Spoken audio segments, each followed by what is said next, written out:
Hey gamers, welcome back. This is Risk, and today we're looking at the best indie games you should try in 2022. And stick around till the end for some bonus content. We're kicking off this list with a very popular indie game at the time of this recording, and that is Sifu by French developer Slowclap. In Sifu, you play a young kung fu student on a path of revenge for the assassination of your family. Sifu's gorgeous environments and fluid martial arts are actually quite beautiful, even though it's a very gritty beat-em-up game. As you progress through the story, you'll be able to learn from your errors and unlock unique skills as you master the techniques of Pak-mei Kung Fu. But even if you become a master, your training never really ends. You'll still need to use the environment around you to survive, whether that's using throwable objects or makeshift weapons. Do all of this, and you may just bring honor back to your family name. Sifu's available February 8th for PlayStation 4, 5, and PC. If you're looking for more of an adventure game instead of a beat 'em up, then this next title will have you super excited. Being developed by Andrew Schuldes, sorry Andrew, I'm not sure if I said that right, we have Tunic.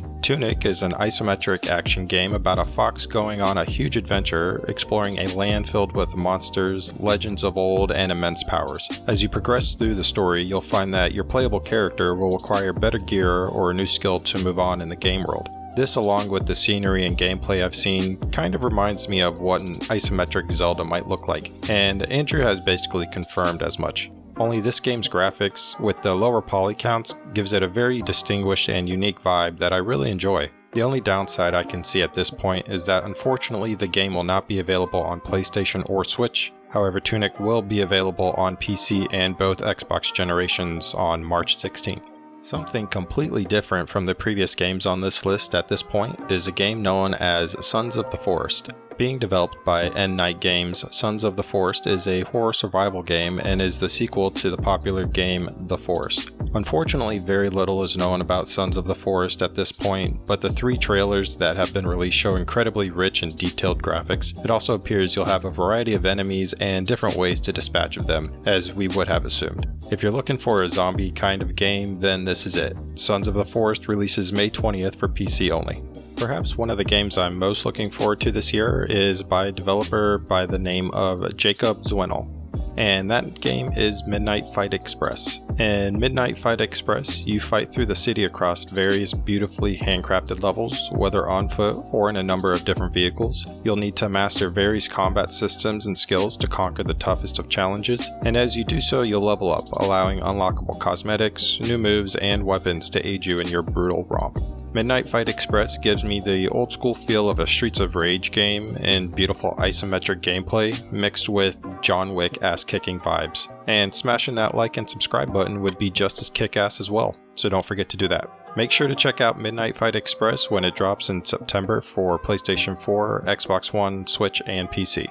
Next on our list is Little Devil Inside by developer Neostream Interactive. Little Devil Inside is a pretty unique title in that this is an action-adventure RPG shooting and fighting game that takes place during the 19th century. You and your friends, if you play in co-op mode, will be following the personal and professional lives of explorers in your search for monsters and supernatural events. As you explore, you'll need to adapt, fight, and overcome big obstacles to survive, and we mean big obstacles. Think Kraken big. Little Devil Inside will be available to almost all mainstream platforms except for the new generation of Xbox for some reason. It will release this year, although a specific date isn't known yet. From developer Monomi Park comes a highly anticipated sequel with Slime Rancher 2. The first entry having sold over 10 million copies, it's no brainer that Beatrix is back as she journeys across the Slime Sea to Rainbow Island. Here you'll find a land full of mysteries, long-forgotten technologies, new natural resources, and slimes to wrangle up. As you uncover the island's secrets, you'll build a magnificent conservatory that you'll eventually call home. Slime Rancher 2 is perhaps one of the most unique shooter games you'll come across this year, however, an official date for the release is not yet known. It also will only be available on the new generation Xbox and PC. Perhaps the most visually appealing game on this list is actually a side-scroller by the name of Trek to Yomi. Developed by Devolver Digital, Trek to Yomi is essentially a side-scrolling version of Ghost of Tsushima. You play a young samurai, Hiroki, that vows to his dying master he will protect the town and its people from all threats. Its visual style is almost as if you're watching a classic samurai movie while you play the game. It's a very unique aspect that I have not seen in many other games, if any. And don't let that fool you about the graphic violence that you'll experience. There will be plenty of that, including beheadings. Unfortunately, no precise date has been given as of yet on the release of Trek to Yomi, but it is coming to both generations of PlayStation and Xbox as well as PC this year. Next on our list is one that is the stuff of nightmares, at least it gives me nightmares, and that is Atomic Heart by Russian developer Mundfish. Atomic Heart features clowns, faceless humanoid robots, freaky mannequins, disfigured and decaying experimental subjects, and more. Oh, and did I say clowns? Those things freak me out.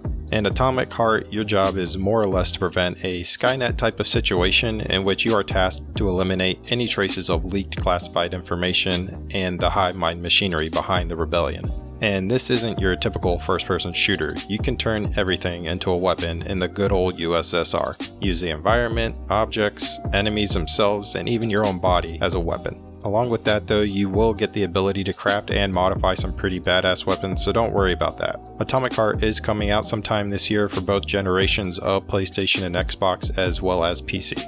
If you're looking for the latest indie strategy game and love the medieval timeline, then Manor Lords is right up your alley. Manor Lords is being developed by Slavic Magic, a one-man developer, and I'm quite impressed with the results so far. This strategy game combines deep and realistic city building with large tactical battles. You'll have an opportunity to build great cities any way you want with the gridless system for full freedom of placement and rotation. And when we say realistic, we're talking the fields must be plowed with oxen, sheep herded on open pastures, and more. Manor Lords is set to release late 2022 for PC only. Remember those movies like Honey, I Shrunk the Kids? Well, here's your chance to live out that fantasy. Smalland, being developed by Merge Games, is a multiplayer survival game in which you are essentially the size of an ant, so everything is dangerous to you. Being at the bottom of the food chain, you'll need to plan accordingly and make sure to build your encampments, craft weapons and armor, and discover what it's like being so tiny in a vast and hazardous world. Smalland is set to release this year for PlayStation 4, Xbox One, Switch, and PC.